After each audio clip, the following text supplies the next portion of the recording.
The reason this woman did what she did was because her son had stolen something from someone, and that someone was no stranger. It was the very man who had bought their house. 매트리스 좋네.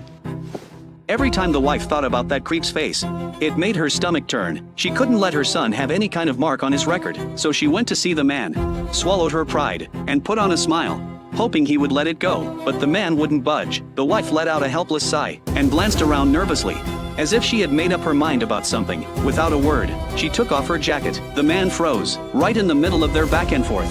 Her husband walked in. The wife frantically pressed her clothes against her chest, seeing her husband appear out of nowhere. Her eyes filled with panic and confusion. A deep wave of shame washed over her, and she stood there, paralyzed. The husband warned the man that if anything happened to his son, he would expose the man's little rendezvous with another man's wife for the whole world to see. But the man still couldn't stop staring at the wife. What he didn't know was that if the husband had caught that look, the person standing in front of him the next second wouldn't be a living man anymore. It'd be a corpse. Our main character's name is Man-soo. To the average person, he was the textbook definition of success. He had worked at a major paper mill for a full 25 years, thanks to his one-of-a-kind skill, tapping a sheet of paper with a wooden stick and determining its density and quality just from the sound. He had become the one irreplaceable guy at the entire factory. He had what you'd call the perfect life. His wife was gorgeous and a full-time homemaker. His daughter played the cello. His son went to private school. They lived in a standalone house with a garden. There were even 2 golden retrievers in the yard. This was the kind of life most people could only dream of. But this seemingly rock-solid happiness, when stacked up against corporate power, turned out to be as thin and fragile as a sheet of paper.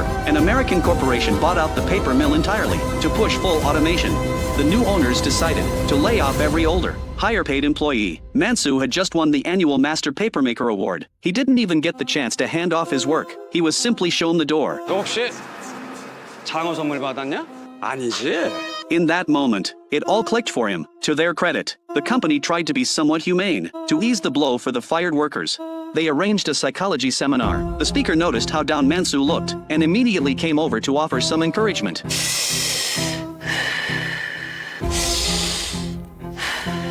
And what the speaker said actually gave everyone a spark of hope again. After the seminar, Man-soo came to terms with reality. He figured that with 25 years of solid experience under his belt, companies would be lining up to hire him. So he set himself a goal: find a new job within 3 months. From that day on, Man-soo kept his routine out the door at 8 a.m. sharp, dressed in a suit and tie as always, briefcase packed with a bottle of water and some bread. Going from one interview to the next. At one interview, Man-soo sat in the bright sunlight. Across from him were several interviewers. The light was so harsh he could barely keep his eyes open. That was actually part of the interview.